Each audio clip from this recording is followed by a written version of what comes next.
Assalamualaikum warahmatullahi wabarakatuh. Masih bersama dengan Irafiki TV. Semoga Allah Subhanahu wa taala selalu memberikan hidayah, taufik, inayah dan mendapatkan syafaat Rasulullah sallallahu alaihi wasallam.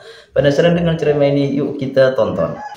Yo, saya kalau ditanya kapan Islam habis di Indonesia, jawaban saya sederhana, kalau di Indonesia sudah tidak ada berkat.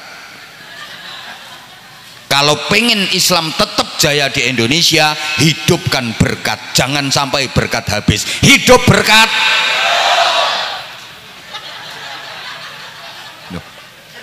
Sampai anti teni omongan saya. Kalau sudah tidak ada istighosan, zikiran, yasinan, tahlilan, Islam akan habis. Islam tetap eksis di Indonesia itu ya karena adanya tahlilan, yasinan, istighosaan, berkatan. Allahumma sholli ala Muhammad. Jadi ini soal pendidikan. Berpikir pendidikan berarti berpikir tentang nasibnya agama. Kenapa agama Islam kok bisa berkurang bahkan habis? Gini Bapak Ibu, adik-adik, para jamaah, kita itu dihadapkan dengan 4 musuh. Jadi kita ini dihadapkan dengan 4 musuh dan kita harus tahu musuh kita siapa. Kalau nggak tahu musuh, wah ini nanti kacau ini hidup. Ibarat orang main sepak bola harus tahu mana kawan mana lawan. Wong bal-balan orang ngerti musuh. Muser wae apa meneh orang ngerti pancere gawang. Kayak muser wae. Kita harus tahu siapa saja musuh kita. Lil mu'mini arba'atu a'dain. Bagi orang mukmin itu ada 4 musuh yang harus diwaspadai. Siapa saja mereka? 1. Mukminun yahsudu. Musuh yang pertama adalah sesama orang mukmin yang hasud. Ini pertama. Kedua, wa munafiqun yabghaduhu. Orang munafik yang membenci. Ketiga, wa kafirun yuqatiluhu. Orang kafir yang memerangi, pengen menghabisi Islam. 4, wa syaitonun yudilluhu. Setan yang menyesatkan. Dari 4 musuh ini, bayangan sampean, musuh terbesar dan terberat adalah setan. Betul? Salah. Setan itu musuh yang paling ringan di antara 4 musuh kita. Setan itu paling ringan, paling enteng. Musuh paling berat yang pertama tadi, mukminun yahsudu. Sesama orang mukmin yang hasud, yang iri, yang dengki. Terbukti banyak perjuangan Islam gagal bukan karena setan, bukan karena orang munafik, bukan karena orang kafir, tapi karena orang mukmin sendiri yang hasud, yang iri, yang dengki. Ada madrasah itu bubar bukan oleh setan bubarnya, bukan karena orang kafir, tapi ya karena sesama orang Islam sendiri yang iri. Mantan pengurus, aku sekarang males ngurusi madrasah, soalnya aku udah nggak dijadikan pengurus. Orang-orang yang tak kendoni anaknya nggak boleh sekolah di situ, bubar sekarang madrasah. Salahnya aku nggak dijadikan pengurus. Ada apa nggak yang kayak gitu? Ada. Ini orangnya dateng kok. Loh, jamaah tahlil iso bubar gara-gara wong Islam dewe, bukan gara-gara setan, bukan gara-gara orang kafir. Jamaah tahlil lingkungan itu ada rutinan jamaah tahlil tiap malam Jumat, bubar gara-gara apa? Ya anggotanya sendiri yang iri. Aku gak didadekke pengurus ya, tak bubar ke tahlilan. Wong-wong tak kendoni, aja melu, aja melu, aja melu, aja melu, bubar tahlilan. Halo? Menghadapi orang hasud itu Masya Allah. Berarti musuh terbesar dari warung sate kambing muda Wendy's ini ya sesama warung sate. Betul? Yang iri karena kalah laris. Hati-hati, mulanya kuat-kuatan dukun.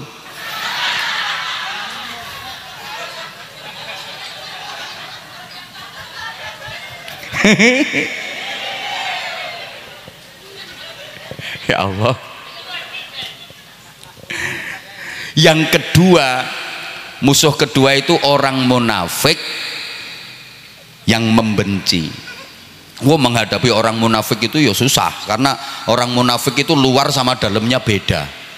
Luarnya menampakkan Islam tapi dalamnya menampakkan musuh. Orang munafik itu serigala berbulu domba. Jarene wong Jawa kaya welut kecemplung oli. Wis lunyu banget bisa. Susah ngadepi orang munafik. Dulu yang paling nyusahin Rasulullah itu orang munafik. Karena orang munafik itu kalau di hadapan Rasulullah menampakkan Islamnya, tapi di belakang Rasulullah pengen menghancurkan Islam. Itu orang munafik. Lagian susahnya lagi, pimpinan orang munafik itu namanya itu seperti kiai.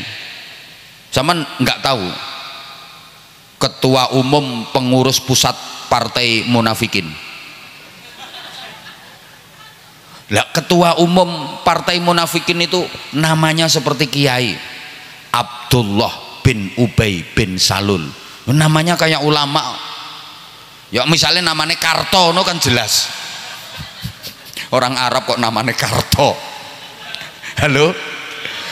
Lah ini namanya itu Abdullah bin Ubay bin Salul. Coba. Di depan menampakkan Islamnya tapi di belakang menghancurkan. Susah ngadepi orang munafik itu. Hati-hati. Hati-hati Mbak Vita, hati-hati menghadapi karyawan-karyawan yang munafikin. Kalau di depan siap bu, di depannya siap bu, tapi hati-hati di belakang, hati-hati. Ada karyawan seperti itu sekarang pakai kaos warna putih.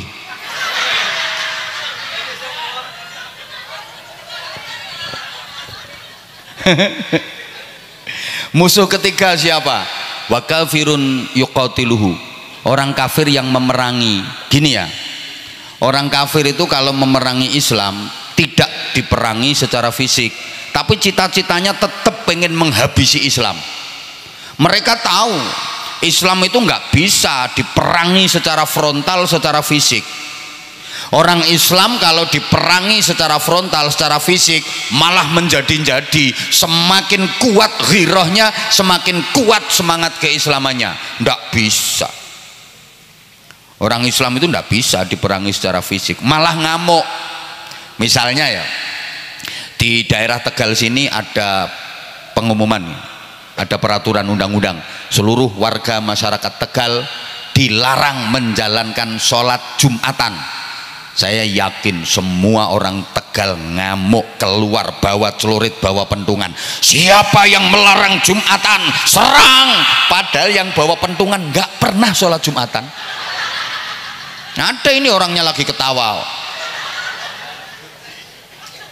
Orang Islam itu nggak bisa diperangi secara fisik frontal, ngamuk malahan. Makanya cara menghabisi Islam tidak diperangi frontal secara fisik, tapi diperangi lewat budaya. Contoh saja, anak-anak muda dan anak-anaknya orang Islam itu dijauhkan dari nilai-nilai agama. Itu cara memerangi lewat budaya. Ngapunten. Kita sebagai orang tua kan wajib mengenalkan anak-anak kita kepada keluarganya Nabi. Putra putrinya Nabi itu ada berapa, namanya siapa saja, cucunya Nabi namanya siapa saja, kakek buyutnya Nabi namanya siapa, paman bibiknya Nabi namanya siapa. Kalau anak-anak kita nggak kenal keluarga Nabi, kita orang tua berdosa. Wong Nabi itu idola kita kok. Tapi coba sekarang dites, anak sampean tes, nak, bibiknya Rasulullah namanya siapa saja, nggak bisa jawab anakmu. Tapi coba anakmu kasih pertanyaan, nak, siapa nama anaknya Raffi Ahmad, siapa nama istrinya Raffi Ahmad, paham anakmu? Betul? Duh. Cara menghabisi Islam oleh orang kafir itu nggak diperangi secara fisik, enggak, lewat budaya Islam yang dihabisi. Apalagi sekarang ada yang setiap tangan udah pegang, namanya setan gepeng. Iya, budaya Islam dihabisi. Hati-hati. Makanya sekarang maaf Bapak Ibu, anak-anak rata-rata udah pegang HP, betul? Lebih banyak mana? Pegang Quran apa pegang HP? Lebih sering mana? Baca Quran ama mentelengi HP? Lebih merhatiin ibunya apa HP? Lebih nurut bapaknya apa HP? Syukur. Kenapa seperti itu? Karena ibu ya pada, bapaknya ya pada baik. Anak-anak dulu rajin baca Quran, habis maghrib ngaji. Karena apa? Ibunya bapaknya habis maghrib baca Quran. Lah sekarang ibunya kalau habis maghrib baca Quran apa tiktokan?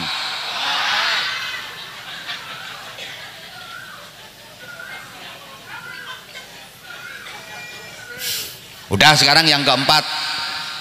Ini waktunya ngaji cuma 30 menit kok. Udah. Yang ngerasa nggak ikut nyumbang nggak usah cerewet. Musuh yang keempat adalah setan. Nah, setan ini sepertinya dianggap sebagai musuh paling berat, padahal enggak. Setan itu musuh paling enteng, setan itu musuh paling ringan. Bapak Ibu, kalau pengen mengalahkan setan itu gampang. Ini pengakuan setan sendiri. Setan itu dibacakan ayat kursi, dia lari terbirit-birit, kebakar hangus dia. Lah kalau orang munafik, orang mukmin yang hasud dibacakan ayat kursi, meringis, kecuali dilempar kursinya. Saya itu kadang-kadang apa ya, kalau diem-diem itu saya mikir, ya Allah, kasihan setan. Loh, saya sering gitu loh, saya sering kasihan sama setan. Kasihannya gimana?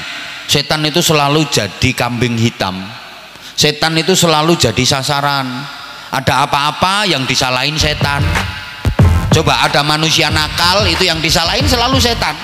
Alhamdulillah sudah mendengarkan ceramah ini. Semoga ilmu yang didapat barokah dan bermanfaat, dan kita semua selalu diberikan kesehatan, diberikan kelancaran rezeki, dimudahkan segala urusannya. Amin Allahumma amin. Sekian, terima kasih. Assalamualaikum warahmatullahi wabarakatuh.